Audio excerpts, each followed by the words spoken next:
Adam here with Brooksaw Antiques. Today we have this 1968 Hermes 3000 vintage portable typewriter. I'm going to show you how to use the functions and make sure they all work. Made in Switzerland, and in my opinion, the best typewriter of all time, also known as the Bentley of typewriters. Up top is the adjustable paper guide. This helps you guide the page in straight. I'm going to line that up with the edge of the platen, which is the main roller that feeds the paper. And this is the paper support arm that flips up from the back. This is the paper bale that sits on top. It's got two adjustable rollers, a scale, and the margin indicators in red. Margins are set on the sides here with the lighting margin.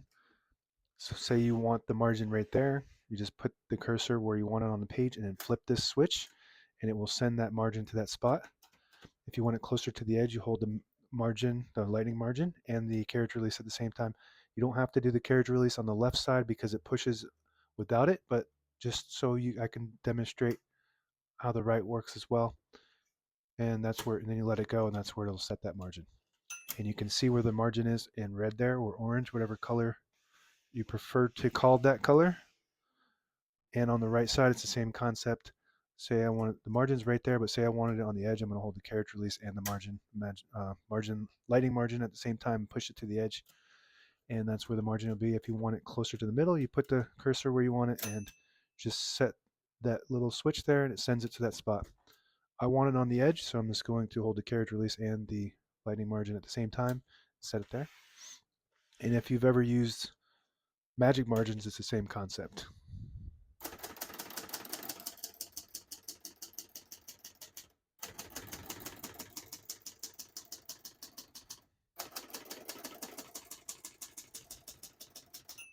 Once you hear the bell, you're at the end of the margin. Hit this line space, get you back to the beginning, and skips one, 1.5, or 2 spaces. Right now we have it on single, but if you want 1.5, you just flip that switch back. It skips 1.5. One more, it skips 2. We're going to keep that on single for now and finish typing.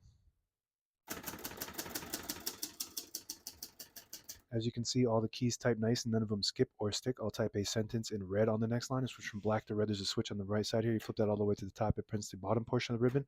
When you have it on the yellow, it prints right down the middle. When you have it on the blue, it prints the top portion of the ribbon, which is black. When you have it all the way down, it doesn't print any ink at all. It just leaves a stencil for copying purposes. We're going to move that up for red.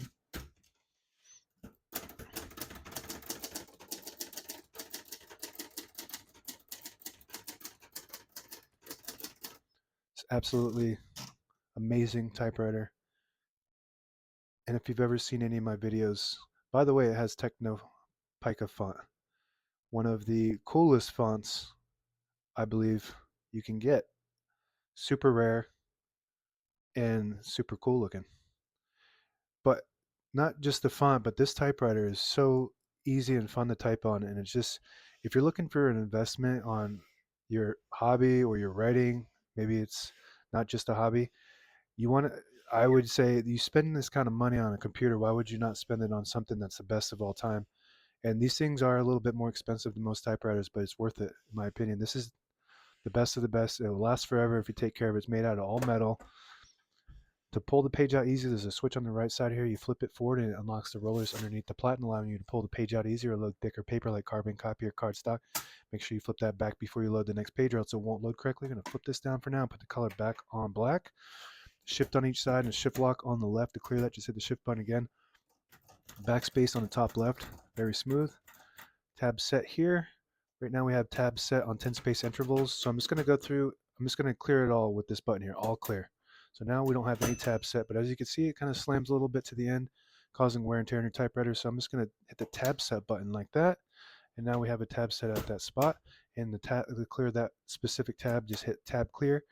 So it doesn't clear all of them like the all clear button does, but it just clears that specific tab.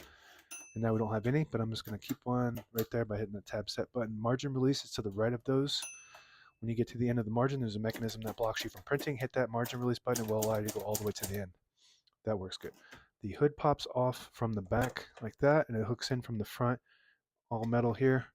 All the brand new ribbons loaded on the left side, so it's pulling clockwise to the right. If you want to switch that direction, you just flip this switch right here, either side. It will pull counterclockwise to the left, and it will automatically flip when it gets to the end. There's an eyelet that catches onto that and pulls it, so it swaps the direction. This hooks back on from the front first. and pops down in the back. This is your touch control from low to high. The higher up you go, the more tension there is when you hit the keys. The lower you go, the less tension. There's 1, 2, 3, 4 options. And you just want to play with that to see what you prefer as far as touch control. On the right side of the carriage, I already showed you the carriage release and the margin, the lightning margin. And this below here, where my thumb is the carriage lock, and it will stay locked usually until you hold it and pull the carriage at the same time, like that. That's how you unlock it. And the left side carriage release and lightning margin. And also, if you pull the knob out, by the way, both these knobs are 3D printed. Copy of the replicas. These things break all the time. If you just carry this thing in the case, the originals will break. These are much more durable and very close to the original. You won't even be able to tell if you don't look directly at it, really. And it's still a really good design. I designed it myself and 3D printed those. So if you need a copy, check out my shop. I also print the paper bell rollers and the feet.